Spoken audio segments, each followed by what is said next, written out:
কাফেররা কেন ঈমান কবুল করবে? আল্লাহ রাব্বুল আলামিন তো নিজেই তাদের অন্তরে, তাদের কানেতে মোহর লাগিয়ে দিয়েছেন। সূরা বাকারা আয়াত নাম্বার 7, খতামাল্লাহু আলা কুলুবিহিম ওয়া আলা সামঈহিম।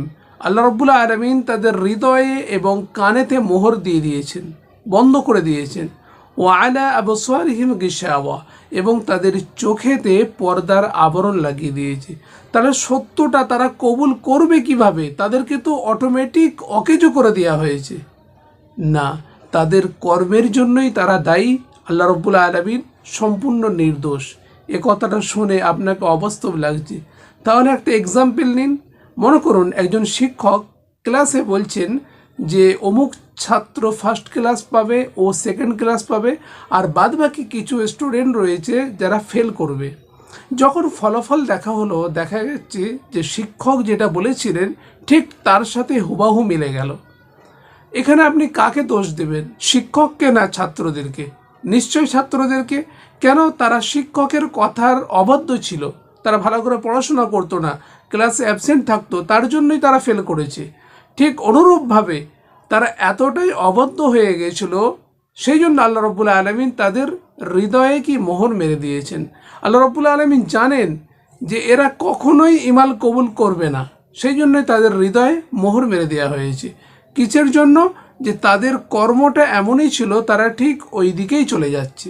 ঠিক স্টুডেন্টদের স্বাধীন ইচ্ছা শক্তি ছিল, তারা যদি চাইতো পড়াশোনা করে ভালো রেজাল্ট করতে পারতো, কিন্তু তাদের স্বাধীন ইচ্ছা শক্তি দিয়ে তারা পড়াশোনা না করে তারা ফেল করেছে। সূরা সফ আয়াত নাম্বার 5, ফালাম্মা জাগু আযাগাল্লাহু কুলুবাহুম। এখানে বানি ইসরাঈলদের কথা আল্লাহ রাব্বুল আলামিন বলছেন যে যখন তারা নিজেরাই বাঁকা পথ অবলম্বন করলো, আমি তাদের রাস্তাটাকেও বাঁকা করে দিলাম। তাহলে বুঝতে পারছেন যে যেটা চাইছে আল্লাহ রাব্বুল আলামিন তাকে সেই দিক থেকে হেল্প করে দেবেন। কেন? স্বাধীন ইচ্ছা শক্তি। আল্লাহ রাব্বুল আলামিন যদি আটকে দেন বাঁকা রাস্তাটাকে, তাহলে কিয়ামতের দিন সে অভিযোগ করবে যে আমাকে স্বাধীন ইচ্ছা শক্তি নিয়ে চলাফেরা করতে দেওয়া হয়নি, কিন্তু জবরদস্তি করেনি যে ঈমান আনতেই হবে।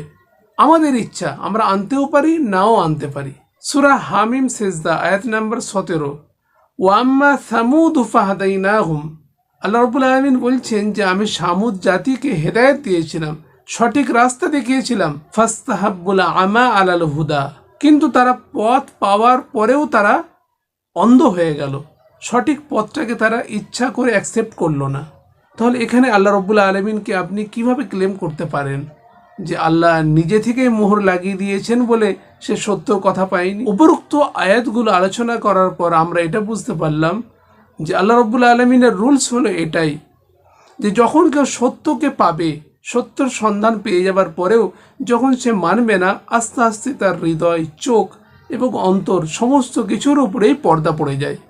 কেননা আল্লাহ রাব্বুল আলামিন মোহর মেরে দিয়েছেন বলেই যে মানুষগুলো সত্য পায়নি, ব্যাপারটা এমন নয়।